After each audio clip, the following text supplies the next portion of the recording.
Hey y'all, so I am super excited for this video. I'm going to share with you my top favorite exercises that help me go from this to this and continuing because your girl still needs more glutes.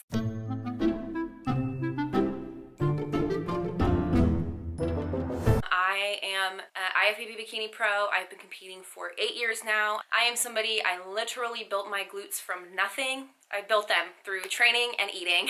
I was not genetically blessed with them. I'm really excited to walk you through these exercises.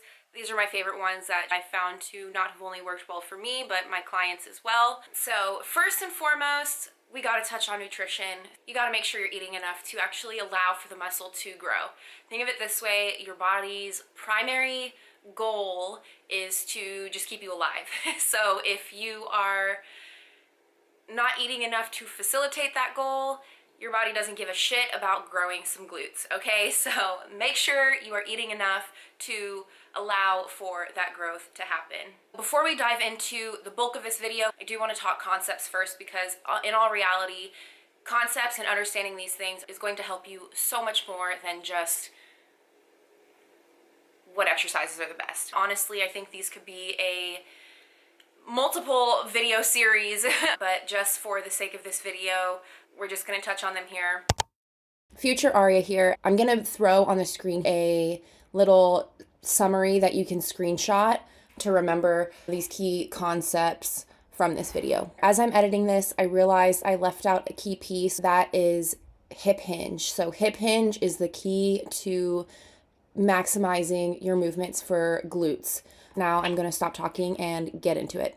So things to think about is exercise selection and setup, exercise execution, intention, and progressive overload, and then of course, understanding training to failure. All of these things can be applied in different ways to incite different responses on the body. Intelligent application of programming is absolutely key here. I will leave it at that. I could make a much longer video on all of these things, but I'm going to cut myself off because I know that I can rant. When we're talking about exercise selection and setup, selecting the right exercises is crucial. You want to make sure that you are picking the right exercises for what your goals are, but also setting them up and executing them properly for the goal at hand. There's a million and one variations of the same exercises, and I think it's really important to pick the ones that work best for you and then stick with those. Don't fall for this confuse the muscle bullshit.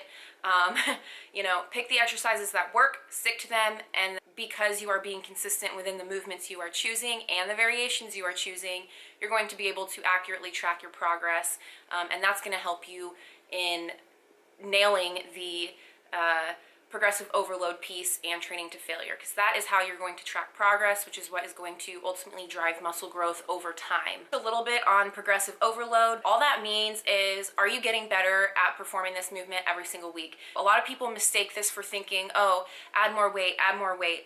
Progressive overload does not always mean just adding more weight. Could an increase in load contribute to or be a part of progressive overload? Yes, absolutely, and it is an important factor, but I don't want you to fall into the trap that thinking that, oh, the only way to progress is to add more load. Other means of progression could also be improvements in the execution of the movement and the form of the movement. So think of those things as well when you are thinking about progressive overload. And finally, training to failure. I think training to failure is a critical thing to learn. I find a lot of people think they are training to complete failure when in reality they have no idea what true failure actually looks like and feels like. I find a lot of people are actually stopping short, and if you're not able to accurately identify when you are failing, you're going to have a hard time when you are progressing in your training and you're not able to utilize other tools such as reps in reserve or RIR and things like that when you are in different phases of your fitness journey. I think it's key to understand and really push for failure, but you also need to understand that application is key for everything. So you can't always just train to failure, train to failure all the time on every set. Every rep. There is a point of diminishing returns, and like I said, application is key in understanding the body and how it responds to things to be able to make the most out of what you are doing. I will also say there are health implications to doing that too. Main point and key concept is application is key. Understand these things and then know how to apply them. Okay, so without further ado, let's get into the goods. I do also have a couple alternatives in here in case you do not have access to some of this equipment at your gym, so don't feel hindered whatsoever.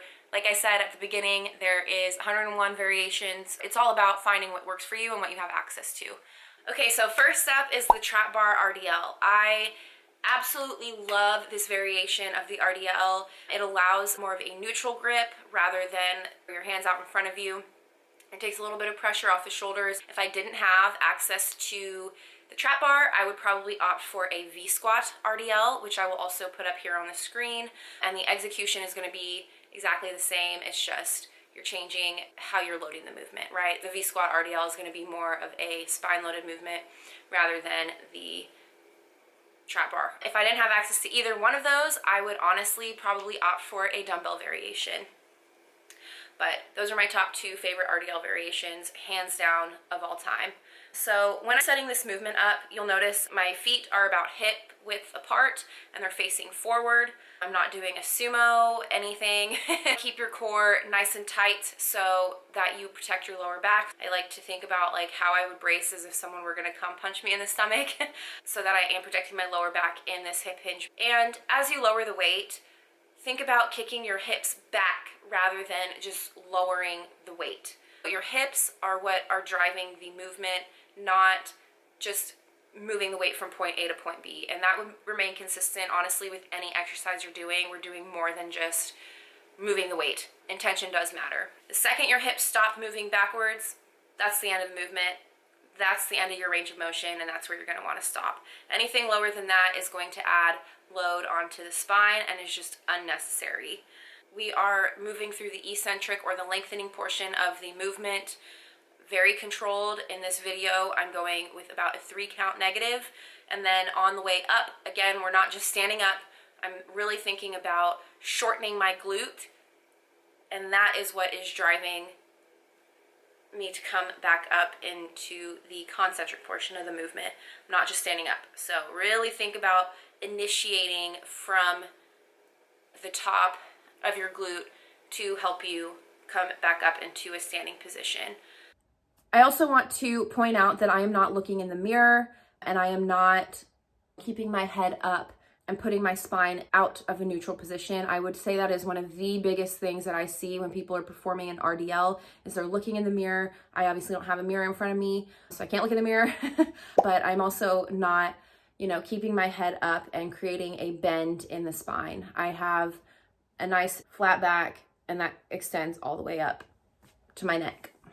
And the same thing is going to hold true if we are doing a V-squat RDL or literally any other RDL movement. All right, up next is the hip press. This has been one of my all-time favorite movements to help grow my glutes. However, I will say not all gyms have a hip press. The one that I'm doing in this demonstration is a unilateral. Some gyms have one solid platform that you can perform dually or unilaterally. This one just happened to be unilateral, and I really love this movement. I really love hammer strength equipment. But I will say, I did not have access myself to a hip press for quite a long time, and you can accomplish the exact same thing in a leg press. What matters is how you set it up. So I'm gonna walk you through the hip press first, and then we will translate the same concepts over to a leg press. My feet are not out wide, and they are again about hip width apart, and I have maybe a slight rotation. My toes are just so slightly pointed outwards, or honestly even just straight. For me, that's the most comfortable. So some key things to think about when performing this movement: literally think about pulling your butt down with your hands into the pad. You don't want to come so far that your butt starts to come off the pad or round, essentially. I'm keeping it glued in. And a good cue that might help on how to know how far to stop is when the top of your quad starts to graze your stomach or your core. That is a great range of motion for the glutes.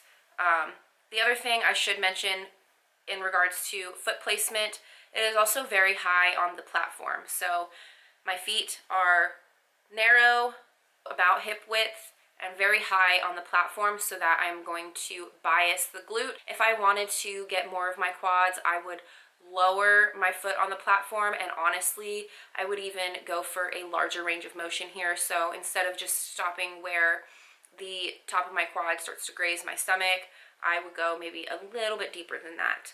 Maybe you do not have access to a hip press. Don't fear, you can still accomplish just as much gains with a leg press. And a leg press was my favorite for a really long time before I had access to a hip press. The concepts, again, are going to be exactly the same. So my feet are hip width apart, and they are high on the platform, and I'm pulling my butt down into the pad and gluing myself in. And the second the top of my quad begins to meet my stomach, that is the end of range of motion, and I'm pushing through the entirety of my foot. Not just the heels, I'm pushing through the entirety of my foot to push the platform away from me. I am keeping control of the eccentric portion of the movement as well. So again, this is about a 3-second negative for me here in this training block. Okay, so now I want to move to a back foot elevated lunge. What you'll notice is my foot is actually not on a bench. A lot of times you're gonna see Bulgarian split squats and the back foot is gonna be pretty high. I prefer this elevation.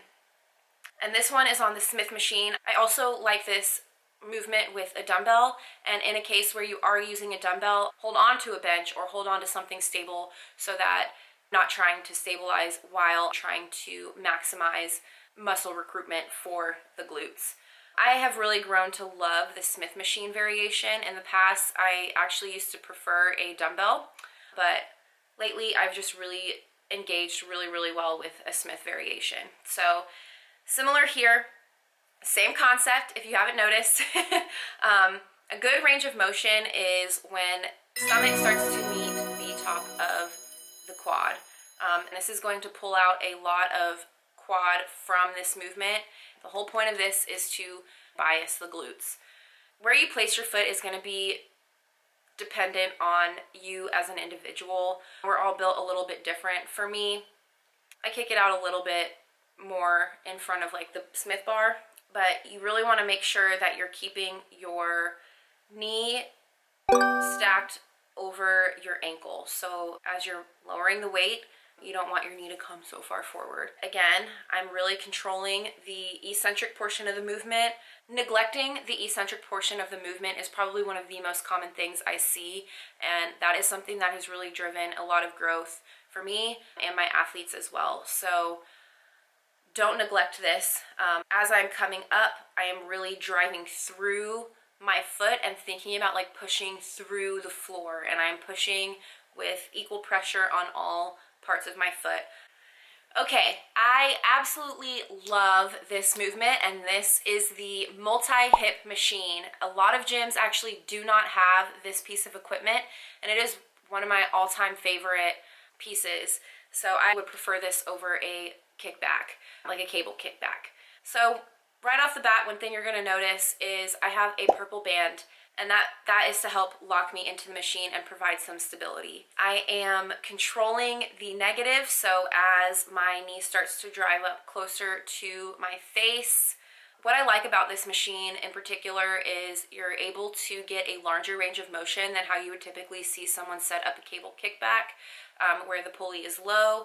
That is really going to just load shortened portion of the movement, and there's nothing wrong with that. However, the glutes are capable of so much more than just the shortened range. By performing them this way, you're able to get more out of the lengthened portion of the movement and maximize your efforts here. Now, like I said, not a lot of gyms have this machine. I even don't have one in my current gym right now. So there's a couple other things that you can do. You may have a kickback machine.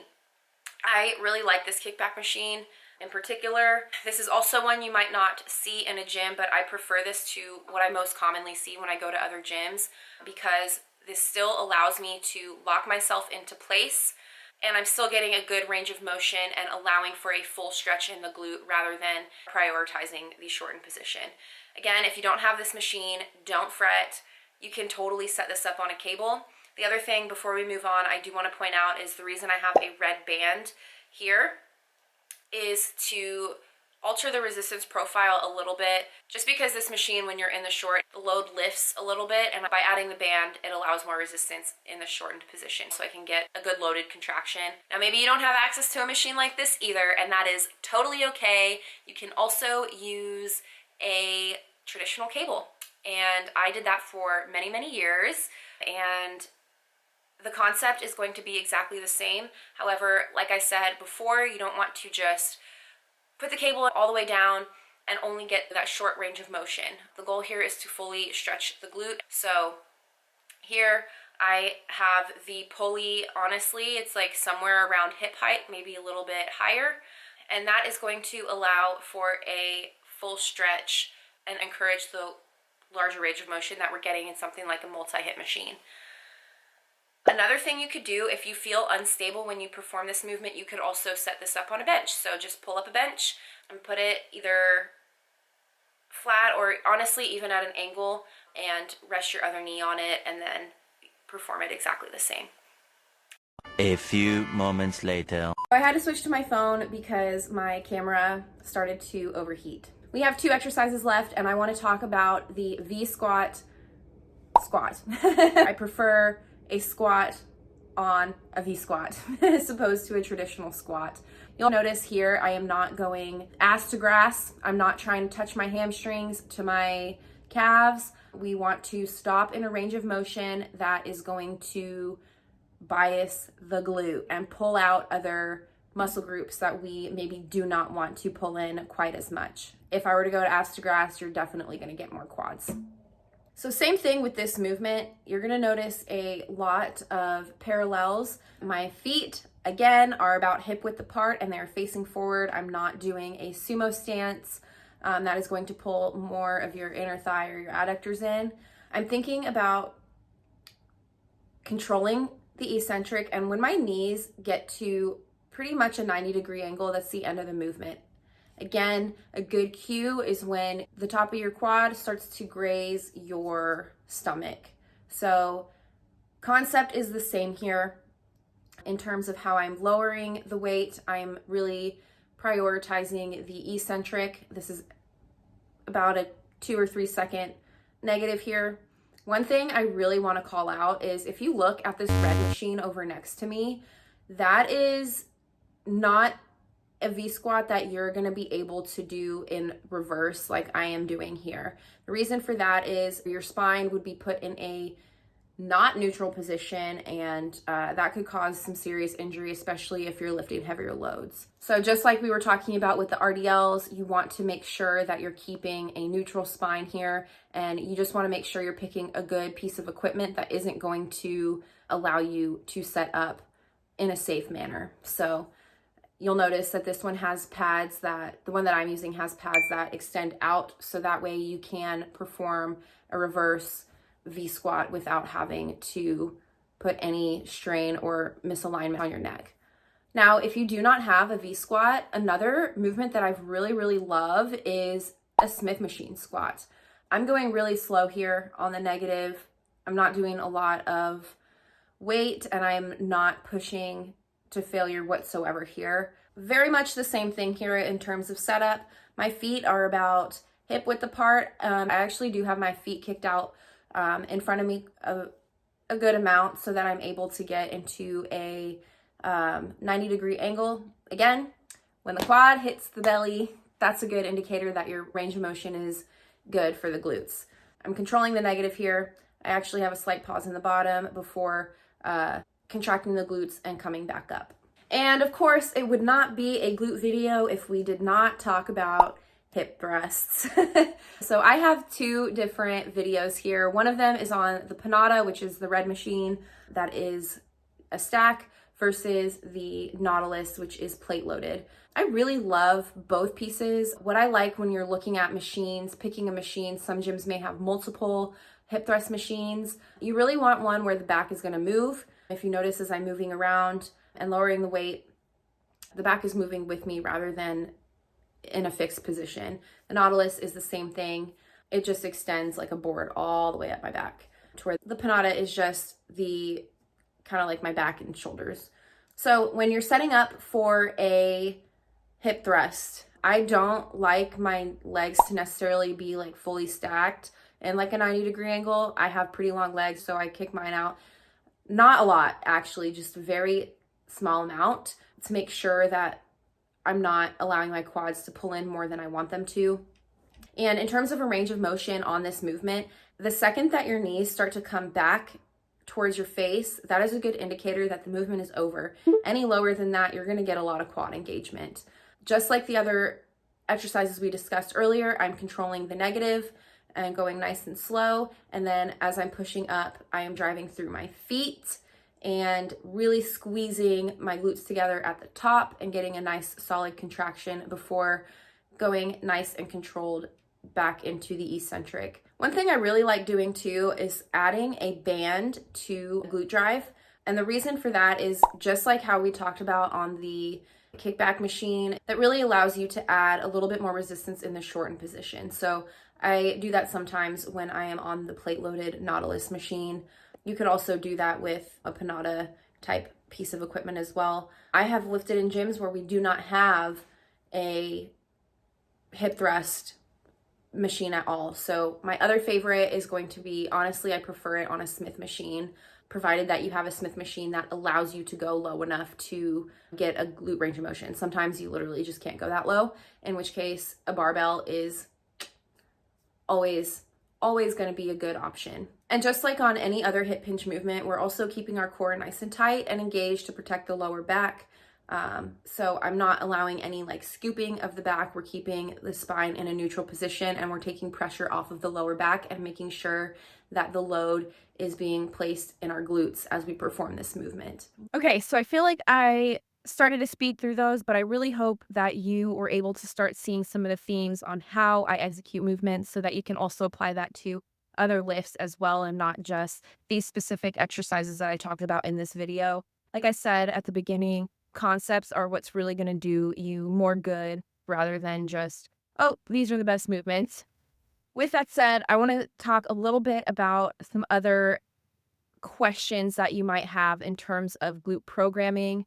Programming really is all encompassing and is a pretty big topic. And when I'm thinking about programming for myself or my clients, there's a lot that really goes into it. You need a full picture. So just like I've said numerous times throughout this video already, application is key. So being able to apply the right variables at the right time is really what's going to make a program successful and give you success over the long term of your fitness journey. Some other questions you may have are, how often should I be training glutes? A big mistake I see is people training them too frequently. Usually 2 to 3 times a week is plenty. I will say there are periods where, or moments where you may need to train them less. But again, that is just completely dependent, and that's where intelligent programming comes into play. The key when talking about training frequency is understanding recovery. When we are in the gym, we are literally breaking the muscle down, and the recovery is what allows the muscle to repair itself, which results in a larger muscle. So if you never allow it to repair itself, you're never going to see any growth from it, and you actually may see the opposite, again, diminishing returns. So recovery is key. I would say 2 to 3 times is tops, and there may even be situations where you would like to train them less than that. And that is where intelligent programming comes in. Another common question is, how many reps should I be doing? Again, this is where intelligent programming comes in. I would say generally you want to stick between like 8 and 12 reps, although there is situations where you may want to go outside of those. Okay, and finally, how long will it take? This is a really hard question to answer, probably one of the most asked questions when it comes to fitness results, and that really is just dependent on so many factors. I can make a complete other video on this too.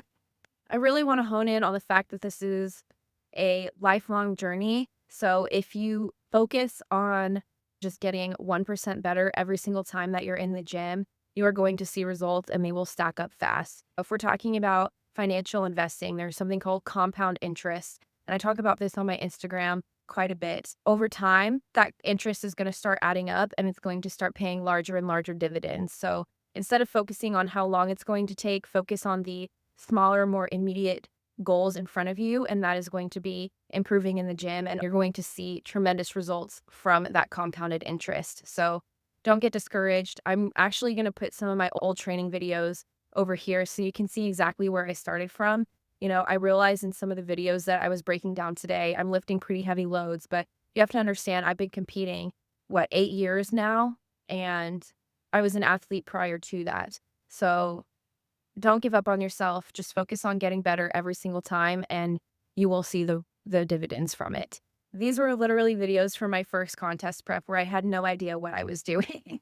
So I just hope that motivates you, and you can see what can be achieved over time the longer that you stick it, and just don't give up on yourself. So with that, if you guys enjoy videos like this, I have some other voiceovers from actual leg days where you see my entire training split for that day, and I walk you through what I'm doing in those movements as well. If you're interested in those kind of videos, I will link those here on the screen. And with that, I hope you guys have a wonderful rest of your day.